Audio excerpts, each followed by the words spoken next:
Buenas noches, amigos. Bienvenidos a la emisión estelar de TVC Noticias, iniciando una nueva semana laboral. Aquí, lo más destacado del día.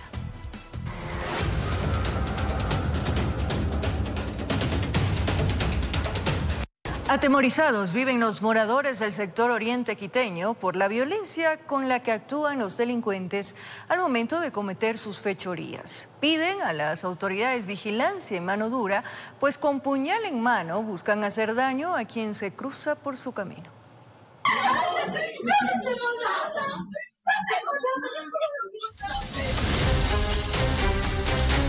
Que los nervios de los vecinos estén alterados no es para menos. La tranquilidad se les ha ido de las manos, si no, mírelo por usted mismo.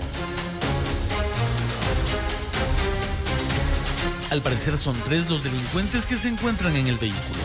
El conductor que se apresta a arrancar y los 2 individuos que salen persiguiendo a las 2 víctimas que toman rutas distintas. Pero eso no es todo. La parte más dramática está por empezar.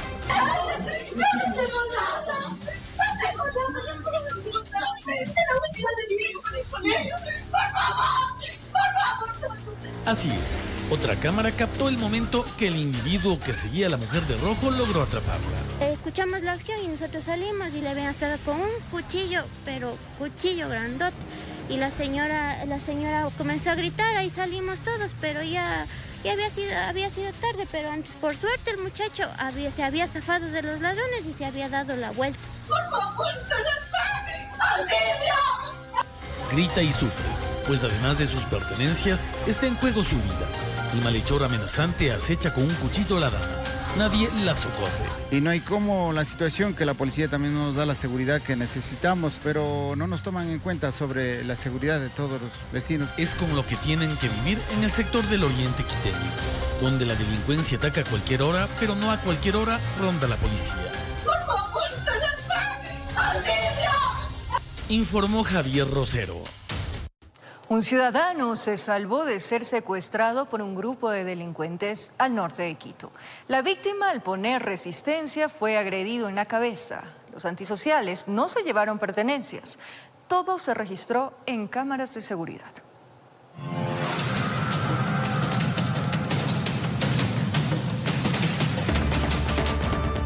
Cotocollao, norte de Quito. El ciudadano llegaba a su casa, estacionó el vehículo. Eran apenas las 7 de la mañana cuando se llevó un gran susto. Mientras ponía seguro a su carro, junto a él se estaciona un vehículo azul de alta gama. Se bajan 4 individuos, 2 de ellos se le abalanzan y los otros 2 buscan dentro del carro. Quisieron llevárselo, secuestrarlo. Pero, ¿quién llamaremos Marco? Puso resistencia, logró soltarse y correr por ayuda. Si miramos otra vez, el carro en el que se movilizaban los delincuentes tenía placas y ellos estaban todos armados. Con una pistola le rompieron la cabeza a la víctima. No sé de dónde saqué fuerzas y salí corriendo. Igual me dieron 2 cachazos en la cabeza, me cogieron 8 puntos total, porque era 2 partes, 2 cachazos. Y eso me pasó.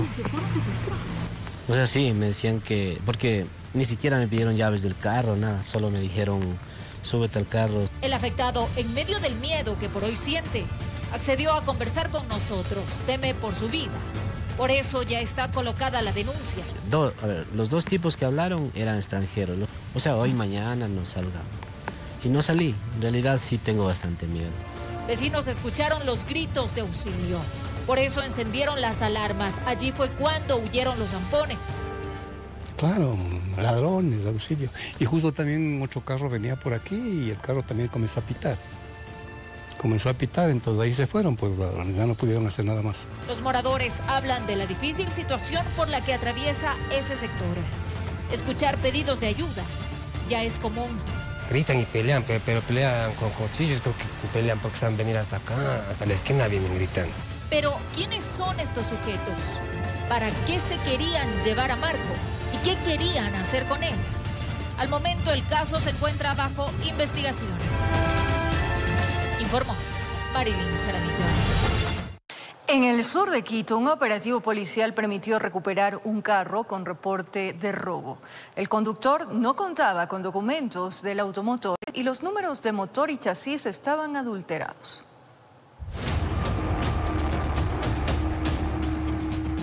Cuando los policías realizaban un operativo de control en el sector de La Jota, en Solanda, apareció este carro cuyo conductor buscó evadir a los uniformados. Agentes motorizados evitaron que fugue. Claro, quien manejaba tenía otros papeles, cargaba el delito sobre su espalda, o mejor dicho, llevaba en el volante. Los documentos presentados no coincidían con el número de placa. Al verificar un poco más, podemos ver que hay una alteración en la numeración alfanumérica. Al revisar el automotor, los agentes policiales se toparon que los números de motor y chasis estaban adulterados, y al verificar los datos en el sistema SIPNE, saltó la alerta que tenía el reporte de robo. La persona que estaba conduciendo este vehículo es de nacionalidad colombiana. Posiblemente también tiene antecedentes penales, de lo cual se está por verificar. Los uniformados ubicaron a la propietaria, llegó al cuartel policial y se topó con tremenda sorpresa. El carro que aún está pagando era color gris y ahora ya es negro, es decir, lo estaban transformando. Y el carro realmente era de otro color, le han cambiado todo. Contó que a su esposo, sujetos supuestamente extranjeros, lo encañonaron para primero visitar los cajeros, lo que se conoce como paseo millonario, y luego lo dejaron abandonado y se llevaron el auto. Le habían puesto el revólver en la cabeza, le han comenzado a llevar a dar vueltas y tanta cosa, y lo dejan botado, y ahí se llevan, se sustraen el carro. Claro, aunque el trámite para recuperarlo será engorroso y pesado, la alegría no cabía en su corazón. Su carro fue recuperado, el esfuerzo de largos años de trabajo no se perdió. En Quito informó Iván Casamen. 8 sospechosos fueron detenidos en un operativo en el kilómetro 22 de la vía La Costa este fin de semana. Entre los aprehendidos constan 2 supuestos cabecillas de un grupo terrorista. 2 objetivos de alto valor fueron capturados por elementos de la Policía Nacional este domingo en una finca ubicada en el kilómetro 22 de la vía a la costa. Se trata de Jonathan V., alias El Mocho, y Rodi V., alias El Comandante, quien sería mano derecha de Fito, y según dijo el jefe de policía de la zona 8, cumplió poco tiempo en la cárcel regional de Guayaquil por el delito de asesinato y salió en libertad en el 2022. En la finca los encontraron junto a otras 6 personas, entre ellas una menor de edad. Se hallaron armas de fuego de largo alcance y más evidencias. Serían parte de la estructura de los choneros. Estos ciudadanos estuvieron liderando los pabellones dentro de la regional. Dentro de esas evidencias también podemos encontrar varias armas. Lo particular de estas armas, de estos marcadores, son armas que sirven justamente para la práctica, radios de comunicación, celulares, que de acuerdo al trabajo técnico que está realizando la Policía Nacional, vamos a encontrar varios indicios más. Además tenían gorras alusivas al narcotraficante Joaquín El Chapo Guzmán. Y con los carteles de Sinaloa hay estrecha relación acerca de la cadena de valor de narcotráfico que se viene dando aquí en Guayaquil. Por eso es importante analizar a fondo las circunstancias, no son únicamente una gorra, inclusive ellos tienen una estructura y una numeración que hace ver la jerarquía que tenían dentro de esta banda terrorista. Estos sujetos presentan un prontuario de más de 7 detenciones. Les dictaron prisión preventiva por el delito de delincuencia organizada. Informó Adriana Peralta.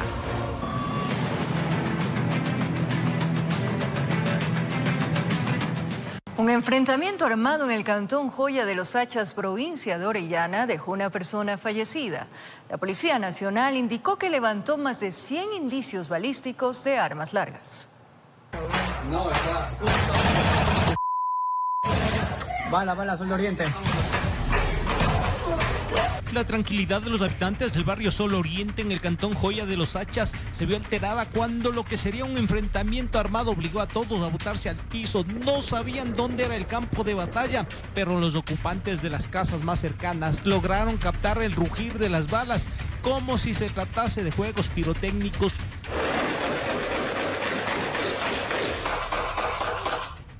Entre integrantes de 2 grupos organizados, posiblemente organizaciones terroristas. Según el informe policial, al parecer un grupo armado llegó hasta una vivienda ubicada en el barrio Sol de Oriente, donde descansaba un presunto integrante de un grupo terrorista, y abrieron fuego. El ataque fue repelido y se armó tremenda balacera. A quien buscaban lo sacaron de la casa y fue asesinado a pocos metros de su vivienda. Esta persona, de los primeros indicios e informaciones recabadas, sería integrante del grupo terrorista los choneros. Se trataría de un enfrentamiento entre integrantes de dos grupos terroristas. El fallecido habría tenido firmada su sentencia de muerte y todo respondería a una disputa de territorio entre bandas criminales. Correspondería a pugnas de poder por controles territoriales. Entonces, estos hechos son hechos direccionados. La víctima contaba con antecedentes. El jefe de operaciones de la subzona Orellana, Mayor Mario Centeno, reveló que en el sitio del enfrentamiento levantaron más de 100 indicios balísticos que pertenecerían a armas largas, es decir, utilizaron en el ataque fusiles. También se encontró un cartucho calibre 40, el cual presumiblemente sería de una granada. En la provincia de Orellana, en lo que vamos del 2024, se han reportado 12 muertes violentas, 7 en el cantón Joya de los Hachas. En Quito informó Iván Casamen. El alcalde de Quito, Pavel Muñoz, está a la espera de una respuesta del gobierno central para un cambio de horario en el toque de queda. La propuesta es de 1 a 5 de la mañana. ¿Cuáles son las justificaciones del burgomaestre? Les contamos más adelante.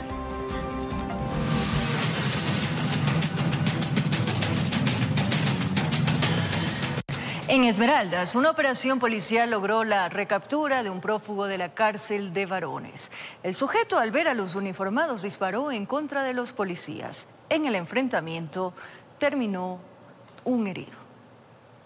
Tras la alerta del eje investigativo, así como de inteligencia, unidades especiales de la policía llegaron hasta el barrio 15 de marzo, al sur de Esmeraldas, en busca de un prófugo, quien escapó de la cárcel de esa ciudad el pasado martes 9 de enero del 2024. Yormán Aldair B., al percatarse de la presencia de los agentes policiales, buscó escapar disparando en contra de los uniformados. Son recibidos por disparos de arma de fuego por este individuo. El ataque fue repelido y en uso progresivo de la fuerza salió herido e inmediatamente fue trasladado a una casa de salud con custodia policial. El prófugo cumplía en el Centro de Rehabilitación de Esmeraldas una pena privativa de libertad por el delito de secuestro extorsivo. Y las unidades policiales hacen uso legítimo de la fuerza, procediendo a capturar al individuo PPL. Entre los indicios encontraron un arma de fuego tipo revólver con 2 vainas percutidas. Hasta la presente fecha han logrado recapturar a 15 prófugos de la justicia, de los 45 que escaparon el mes pasado. La detención de este individuo marca un avance significativo en las acciones que realiza la Policía Nacional, orientadas a recapturar a los prófugos de la justicia. Para evitar que los delitos queden en la impunidad, informó Iván Casamen. Un supuesto cabecilla del grupo terrorista Los Tiguerones fue detenido por las Fuerzas Armadas de Quinindé. A él se lo investiga por el delito de extorsión. A través de las redes sociales hacía grabaciones presumiendo a la organización criminal. El sujeto se mostraba así a través de las redes sociales. En la plataforma de TikTok hacía alarde de la organización a la que pertenecía.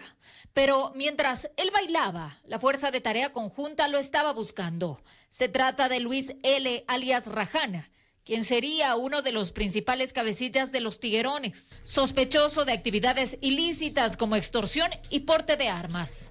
Lo encontraron en la calle, pero él escapó. Ingresó a una vivienda, hasta allí lo fueron a buscar los uniformados y procedieron a realizar un allanamiento en Quinindé, provincia de Esmeraldas.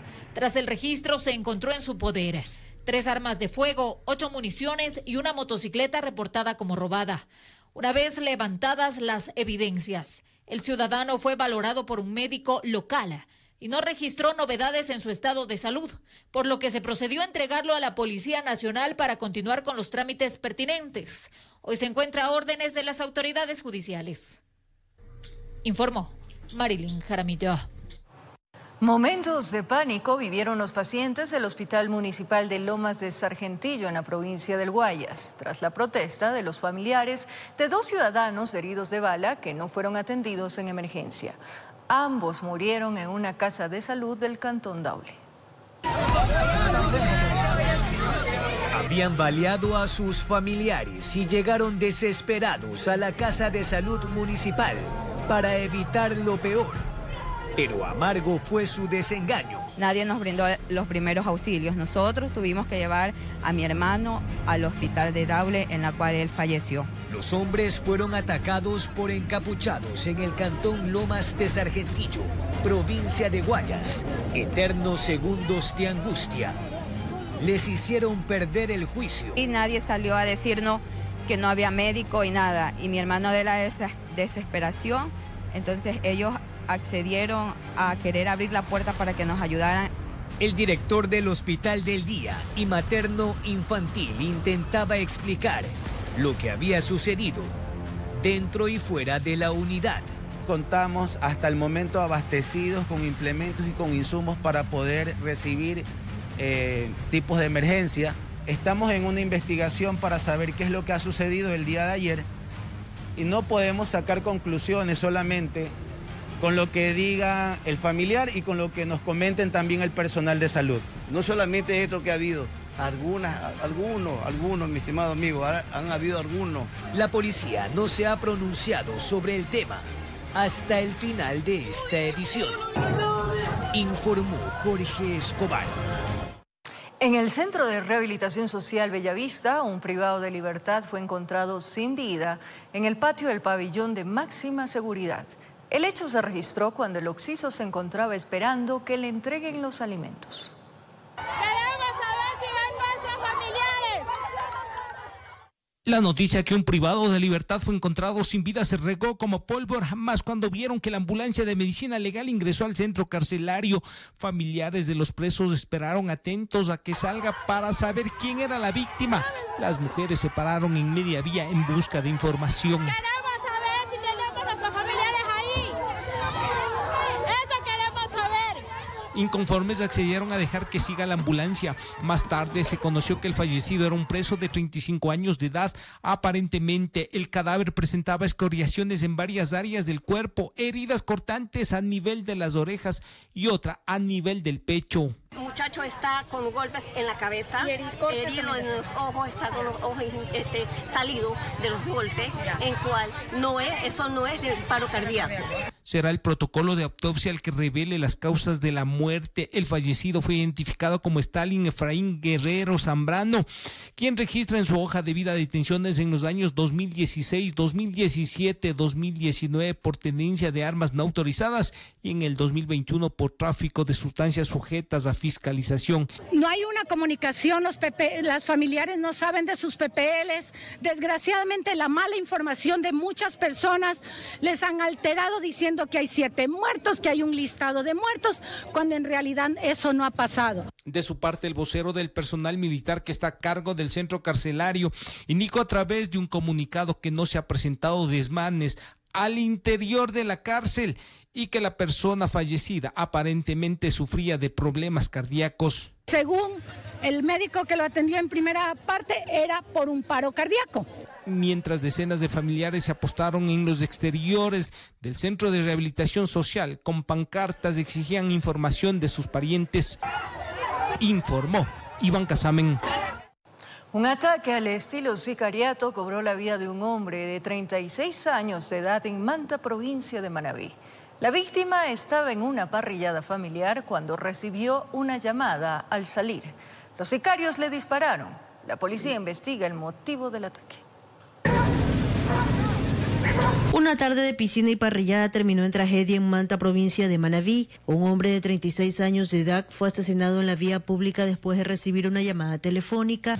Él estaba bañando, estaban disfrutando con la familia, estaban tomando también parrilladas y todo. Y ahí recibió una llamada y salió y ahí fueron que lo cogieron.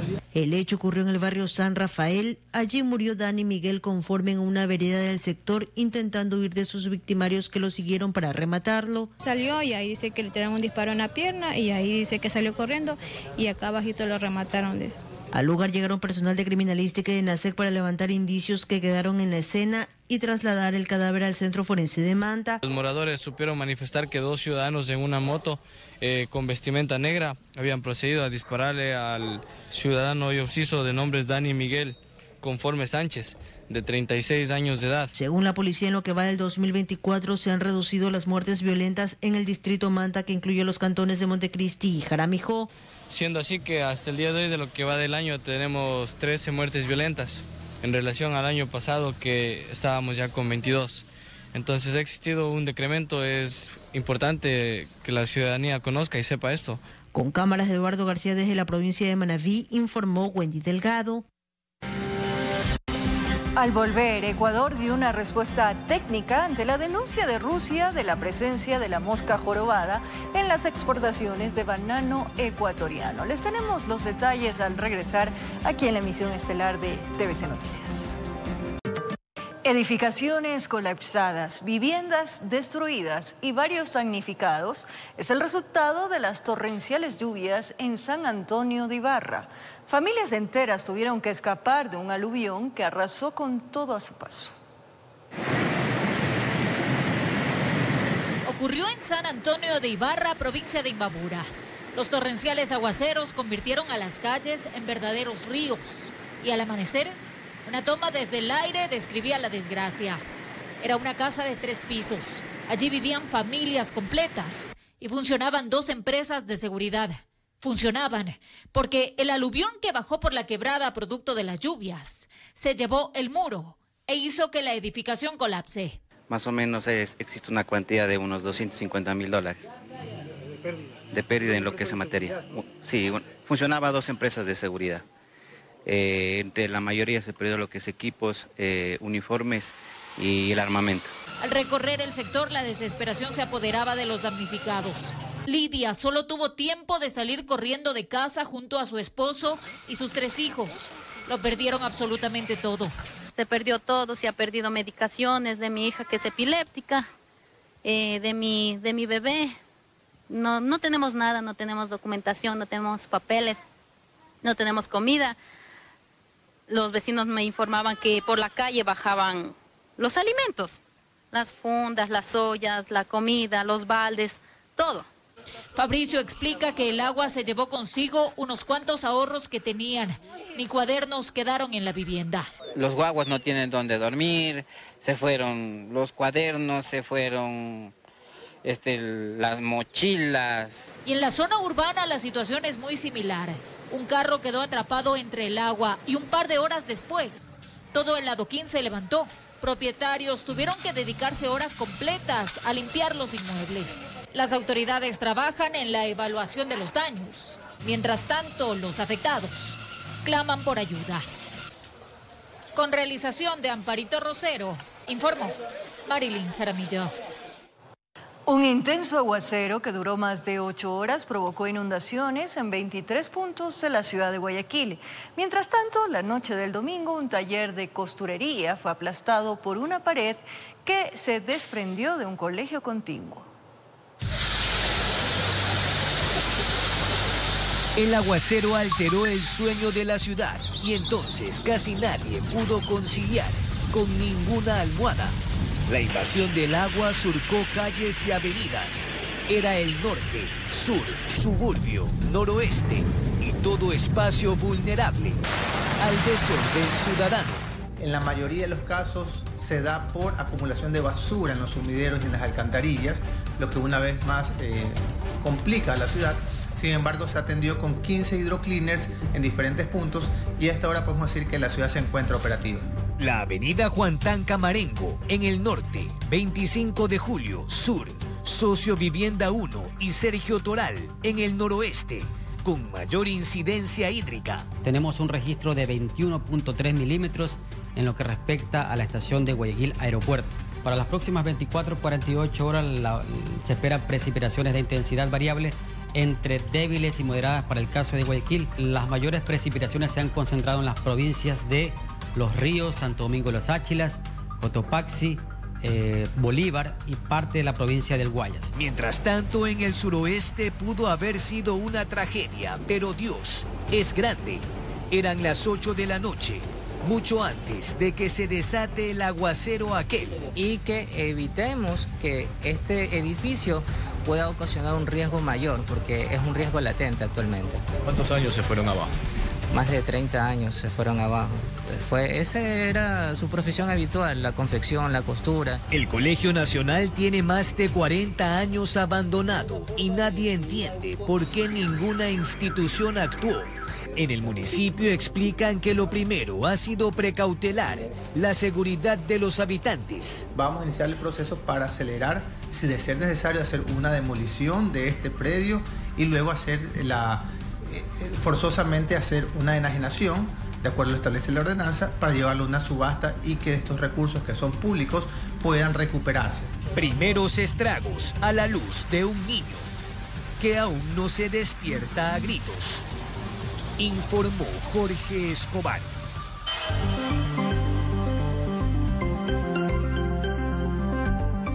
El alcalde de Quito, Pavel Muñoz, está a la espera de una respuesta del gobierno central para un cambio de horario en el toque de queda. La propuesta es que inicie a la 1 de la madrugada hasta las 5. Según el burgomaestre, en la ciudad han bajado los índices de muertes violentas y delitos. A puertas del feriado de Carnaval, el alcalde de Quito, Pavel Muñoz, considera que es prudente un cambio de horario en el toque de queda y está a la espera de una respuesta del gobierno central. Actualmente la medida de restricción es a las 24 horas y se extiende hasta las 5 de la madrugada.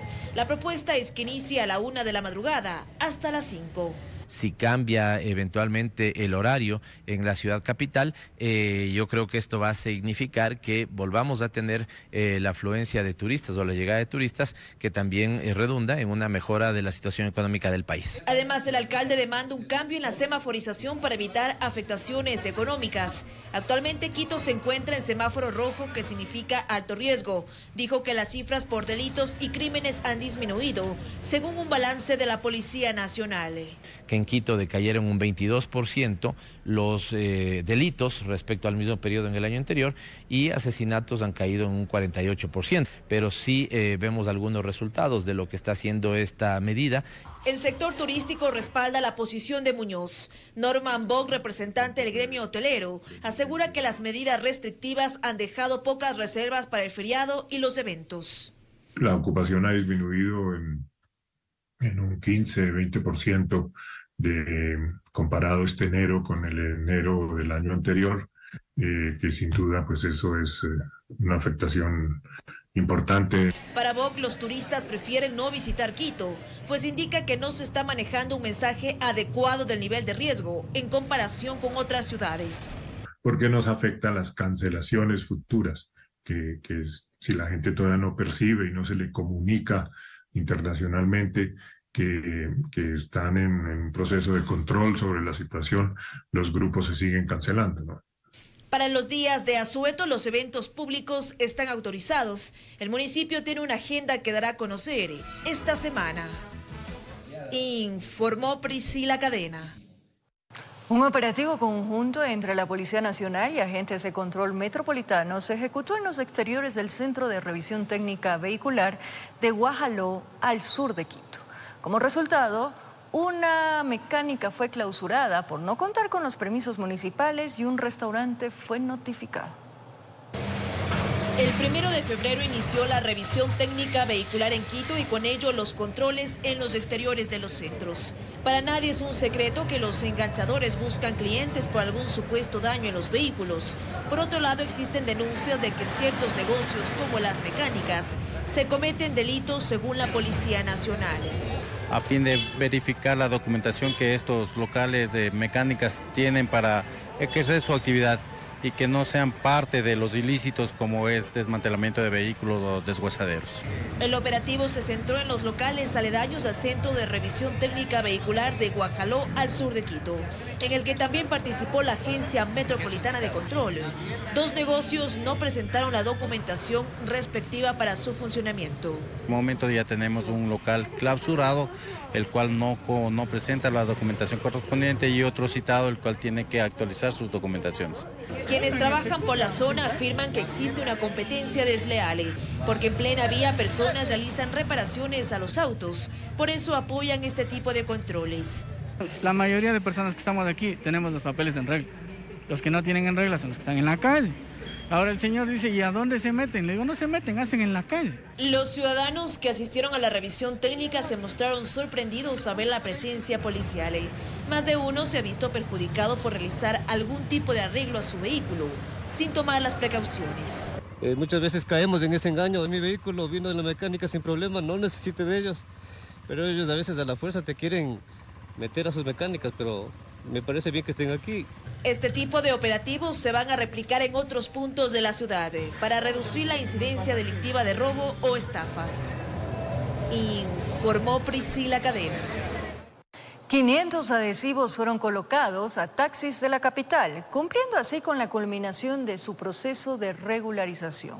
Según la autoridad, estos identificativos permiten a un ciudadano saber si el vehículo que están utilizando es legal. En el Parque Bicentenario se dieron cita cientos de agremiados a cooperativas de taxis, quienes esperaban de la autoridad la entrega de habilitaciones operacionales y la colocación de adhesivos que los identifican como taxis legales. Los que desde el 2017 ya pasaron el proceso de regularización, ¿qué pasa? Hay unos que ya tienen su sticker, que ahora los tenemos que renovar. Pero hay otros que fueron regularizados, ¿no es cierto?, que ahora les vamos a dar por primera vez. En el evento estuvo presente el alcalde de Quito y varias autoridades del Cabildo relacionadas con la movilidad y control del tránsito. Fueron ellos quienes dieron fe de la colocación de los 500 primeros adhesivos, que finaliza la fase de regularización que, según indicaron, está pendiente desde 2017. Iniciamos hoy con 500 unidades y, como dijo la autoridad, cada 15 días van a empezar a entregar 500 más. Esto hasta finalizar el número total, porque no solamente son al grupo que hemos obtenido el permiso en el 2020, sino a todas las unidades del sector amarillo. Este proceso no es para nuevas unidades, sino para aquellas que ya se encontraban legalizadas, pero necesitaban solventar esta última fase. En ese sentido, el alcalde aclaró que no se han entregado los últimos años permisos de operaciones. Y ya tenemos esos taxis regularizados del proceso del 2017. El sticker es más fácil que yo pueda hacer una comunicación y decirle a la ciudadanía, prefiera el taxi amarillo regularizado. El burgomaestre añadió que el tener un sistema de taxis ordenado e identificado permitirá diseñar mejores estrategias para competir con plataformas digitales que no garantizan la seguridad de los ciudadanos. Informó Javier Rosero. El alcalde de Quito, Pavel Muñoz, informó que el transporte pesado que quiera operar en la capital deberá hacer la revisión técnica vehicular en esta ciudad. Esto tras el siniestro de tránsito ocurrido al sur de Quito, donde murió una niña y un hombre. Consultamos la propuesta con expertos en movilidad y hablamos con el gremio de transportistas. Seguramente recordará esta noticia. El pasado miércoles 31 de enero, una colisión vehicular que involucró un tráiler de color rojo en el sur de Quito dejó 2 fallecidos, una niña de 4 años y un joven. Se pudo constatar que el tráiler que ocasionó este choque no había pasado la revisión técnica vehicular desde hace 2 años y que si lo había hecho lo hizo en otro lugar, en Tulcán. Pues a raíz de ello, el alcalde de Quito, Pavel Muñoz, propuso que el transporte pesado que quiera operar en la capital deberá hacer la revisión técnica vehicular en esta misma ciudad. Conversamos con Guillermo Abad, experto en movilidad, y confirmó que esta noticia no es factible jurídicamente. Porque la Ley Orgánica de Transporte Terrestre claramente establece en su artículo 206 que la revisión técnica vehicular hecha en cualquier cantón es totalmente válida y suficiente para que pueda circular libremente en el territorio nacional. Me parece que esa propuesta no se aplicaría, no tendría fundamento jurídico. El transporte pesado es muy importante para la economía del país. De hecho, todo vehículo comercial trabaja bajo permisos nacionales. Las revisiones se pueden hacer en los 38 centros autorizados por la ANT en el Ecuador, pero tienen que haber esos controles para evitar que los vehículos que no hayan hecho esta revisión técnica vehicular puedan circular en el país y de esta manera mitigar cualquier riesgo de accidentes en las carreteras del país. De hecho, según Abad, habría otras soluciones mucho más eficaces para atacar a este problema de raíz. ¿Por qué las personas prefieren ir a otros cantones? Porque es más fácil pasar la revisión técnica vehicular allá. O la solución, mejor dicho, debería ser que en todos los cantones el estándar sea exactamente el mismo, las exigencias sean exactamente las mismas. Cosa que si un ciudadano de que vive en Quito, o que vive en Guayaquil, o que vive en Cuenca, decide ir a hacer la revisión técnica vehicular en el cantón vecino, pues igual va a tener que cumplir con todas las exigencias y si es que en Quito no pasó, tampoco pasará en el cantón vecino. Informó Mía Sabeli Carrera. Una de las preguntas de la consulta popular propone el trabajo por horas, pero ¿cuánto deberían pagar las empresas bajo esta modalidad de contratación de aprobarse? Veamos. La hora de trabajo en el Ecuador costaría $2.87, según la ministra Ivonne Núñez. El cálculo que emplea la titular de dicha cartera de Estado es el salario básico unificado, que actualmente es de $460, dividido para 160 horas mensuales. Pero además indica que este valor superaría los $3 si se suman décimos y vacaciones, y si son horas suplementarias o extraordinarias, alcanzarían un valor de $6. Pero para la experta laboral Vanessa Velázquez, este cálculo no tiene una base jurídica.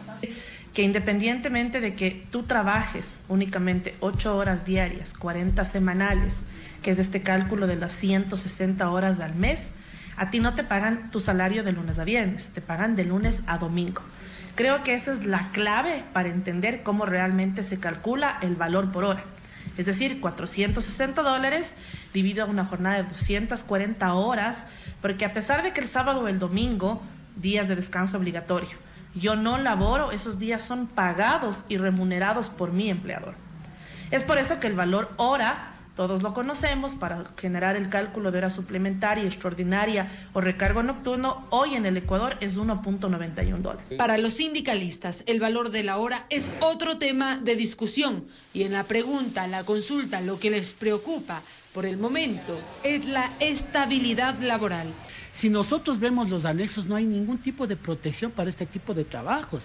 Es decir, en una empresa donde hay una plantilla de trabajadores de 100 personas, la empresa tranquilamente puede despedir o obligar a los trabajadores a que firmen contratos por horas para seguir manteniendo el trabajo.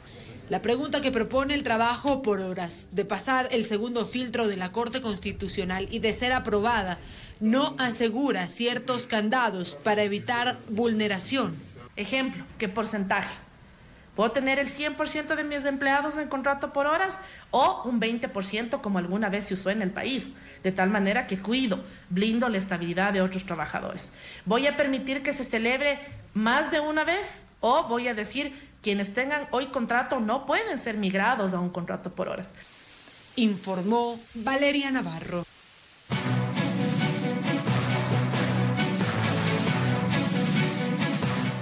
Las relaciones entre Ecuador y Rusia no atraviesan su mejor momento. Hace unos días, Rusia denunció la presencia de la mosca jorobada en el banano ecuatoriano. Este insecto es conocido como la portadora del cólera. Ante esta acusación, desde el gobierno se ha emitido una respuesta técnica al respecto.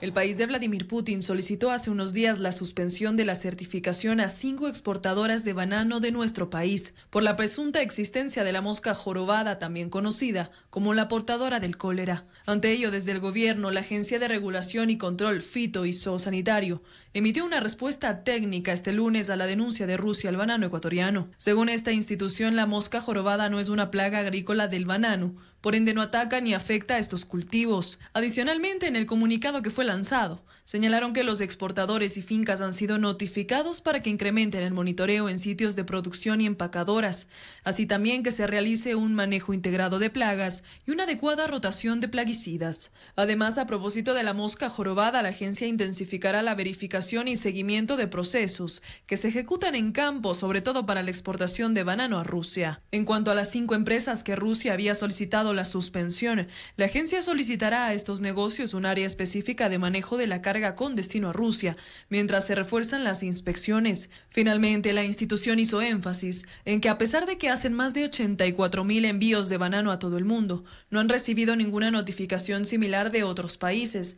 De los 13.000 envíos realizados a Rusia, el 0,3% tenía presuntamente este insecto, lo que según la entidad no representa un riesgo para ese país, lo que lleva a suponer que esta decisión fue tomada en medio del marco de tensiones que vive Ecuador y Rusia. Esta respuesta por parte de la Agencia de Regulación será entregada por la vía diplomática a las autoridades rusas correspondientes.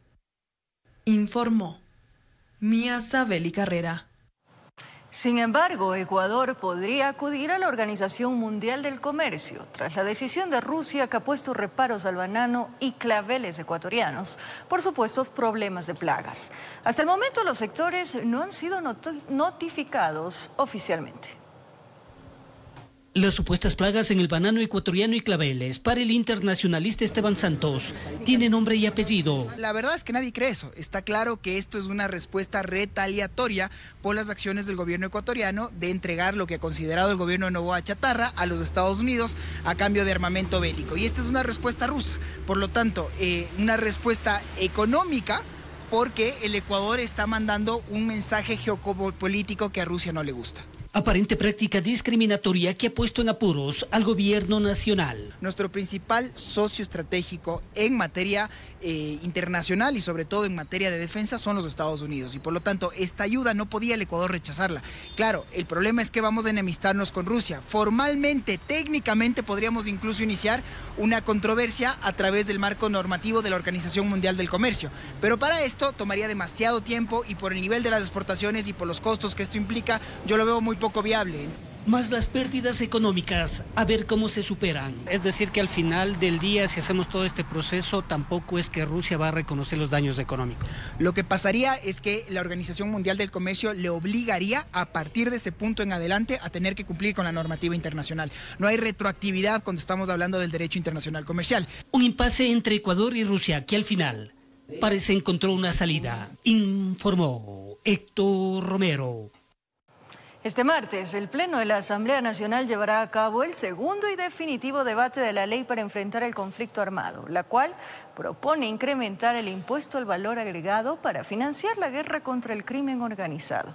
¿Cuáles son las posiciones de las bancadas legislativas? Aquí les contamos. A horas del segundo y definitivo debate de la ley para enfrentar el conflicto armado, las bancadas legislativas aún barajan opciones para responder a las demandas del Ejecutivo a fin de financiar la guerra contra el crimen organizado.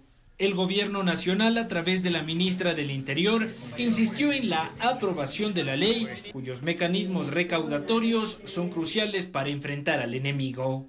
Para todo el tema de seguridad, nosotros necesitamos del apoyo de la Asamblea, del apoyo ciudadano. Estamos enfrentando un conflicto armado, del cual vamos bien librados, pero hay mucho por hacer. Revolución Ciudadana insiste en la inviabilidad de incrementar el IVA y esperan que su informe de minoría alcance los votos necesarios. De no ser ese el caso, indican, tienen un plan B. El archivo es uno de los escenarios, además el presidente puede presentar otro económico urgente contemplando otros temas, es uno de los escenarios del archivo y lo hemos dicho desde el principio. El Partido Social Cristiano, en cambio, cree que lo más prudente es votar por bloques tributarios. Así se puede evitar el alza del IVA sin dar de baja otras alternativas recaudatorias. Estamos planteando esta propuesta, esperamos que sea acogida el día de mañana y creo que de esa manera también estamos apoyando a la gobernabilidad del presidente. La bancada de Construye aún no decide su postura. Sin embargo, piensa apoyar al gobierno si es que Noboa está dispuesto a escuchar sus propuestas. También hemos presentado el tema del fideicomiso para que pueda ser justamente destinados estos valores al sector de la lucha contra la inseguridad, lo cual no ha sido acogido. Esperemos se tomen las decisiones correctas. En tanto, legisladores de minoría e independientes se encuentran divididos en torno al respaldo o rechazo de este proyecto. En medio de una época de guerra no podemos decirle a la policía, darle una palmadita en la espalda y decir vayan con ñeque, vayan con fuerza, porque se necesitan balas, se necesitan municiones, se necesita logística. La única posibilidad es que se presente una moción para el archivo de esa iniciativa legal y se acabó. Pero si no se logra consensuar en esta alternativa, es posible que entre por el Ministerio de la Ley. Informó Álvaro Terán. Y otros 3 tripulantes heridos. El incidente se registró en un punto de la frontera entre Colombia y Panamá. El Ejército Nacional de Colombia está de luto. Sobre la 1:45 de la tarde de este lunes, un helicóptero del Batallón de Movilidad y Maniobra número 7 de las Fuerzas Armadas colombianas sufrió un accidente en la zona rural de Unguía, en Chocó, justo en la frontera con Panamá. En la aeronave viajaban 7 personas, 4 de ellas lamentablemente fueron encontradas sin vida y los otros 3 tripulantes estaban heridos. Según lo que informan varios medios locales colombianos, las 3 personas heridas salieron caminando del helicóptero en busca de ayuda. Afortunadamente se les prestó primeros auxilios y ellos se encuentran estables. Adicionalmente, se conoce que se trataba de un helicóptero Black Hawk que estaba sobrevolando una de las bases muy cerca de la frontera con Panamá. En redes sociales, el ejército colombiano, a través de un comunicado, reveló la identidad de los 4 militares que fallecieron. El mayor Carol Felipe García Murillo, piloto al mando de la aeronave; el capitán Darío Bernal Tolosa, orgánico del Batallón de Infantería número 46, el teniente John Elder Barbosa Cruz, también piloto, y el sargento viceprimero Javier Elías Reino, jefe de la tripulación. La causa del accidente todavía es un misterio, pero según autoridades el caso ya entró en investigación, pues las condiciones climáticas se encontraban favorables y tampoco hubo indicios de una posible falla mecánica, informó Mía Sabeli Carrera. Los incendios en Chile han provocado la muerte de 122 personas y han causado daños en más de 40.000 viviendas. El presidente de ese país indicó que la prioridad de su gobierno en este momento es salvar vidas. Con cerca de 165 incendios activos, Chile se encuentra atravesando una catástrofe natural que ha cobrado hasta el momento la vida de 122 personas en las regiones de Valparaíso, Viña del Mar, Quilpué, Villa Alemana y Limache. Según el gobierno, son más de 29.000 hectáreas afectadas, donde las llamas han consumido alrededor de 40.000 viviendas, también enseres y vehículos. Este lunes, los moradores de las regiones afectadas empezaron a limpiar los escombros y adaptarse a esta nueva realidad. Hasta el momento no hemos recibido ni un tipo de ayuda, ni una autoridad. Nadie se ha acercado acá, solamente los niños de universidades no han venido a ayudar. El presidente de Chile, Gabriel Boric, recorrió las principales zonas afectadas, señalando que la prioridad del Estado en estos momentos es salvar vidas. La prioridad de hoy, lo hemos dicho, pero lo reiteramos, es salvar vidas. Siguen existiendo focos activos. Como parte de las acciones ante la emergencia, se ha dispuesto en Chile el levantamiento de un catastro de los damnificados, mismo que se realiza de forma presencial. Esta ficha lo importante es que se va a aplicar a todas las personas que sufrieron daños en sus viviendas. Justamente lo que busca catastrar la ficha es cuál es el nivel de daño, cuáles son las necesidades de esas personas, de esos hogares, cuántas personas viven ahí, la materialidad de la vivienda. Con 23 helicópteros, 9 aviones hidrantes y 1.311 elementos de las Fuerzas Armadas, Chile está haciendo frente a la emergencia cuando en la región afectada rige un toque de queda. Una cámara de seguridad grabó el fuerte impacto entre 2 automotores.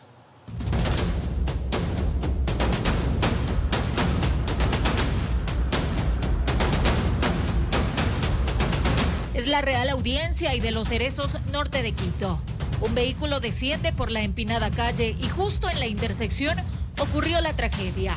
Se impactó con otro auto que iba en la vía principal. El choque fue tan fuerte que se desprendieron las partes del carro. En un par de segundos se consumó la desgracia. El vehículo negro quedó así, la parte del conductor completamente destruida. El saldo fatal, una víctima mortal. El señor ya no estaba con una apertura en su cabeza terrible. El policía dijo, este señor está muerto, no toque nada. Testigos escucharon el estruendo, quisieron ayudar, pero fue imposible. En la calzada quedaron los restos humanos de la víctima y la escena cubierta de sangre. No es la primera vez que ocurren accidentes por aquí. Justo en ese tramo, una camioneta destruyó la pared. Por poco cae a las casas del interior del conjunto. Las secuelas de los siniestros son visibles. Este poste ya mismo cae. Su base está partida. Un carro se chocó contra él. Comunicarnos con la empresa eléctrica a ver si puede haber algún tipo de soluciones y no nos han podido responder, no ha habido solución. Lo único que hacen es seguir llenándolo de cables. Los moradores piden la intervención de las autoridades para que se coloque un semáforo o un rompevelocidades para así reducir la siniestralidad en este punto de la ciudad. Al momento, las causas del percance se investigan. Informó Marilyn Jaramillo. Que tengan un buen inicio de semana, que sea muy productiva, amigos míos. Un abrazo grande para todos.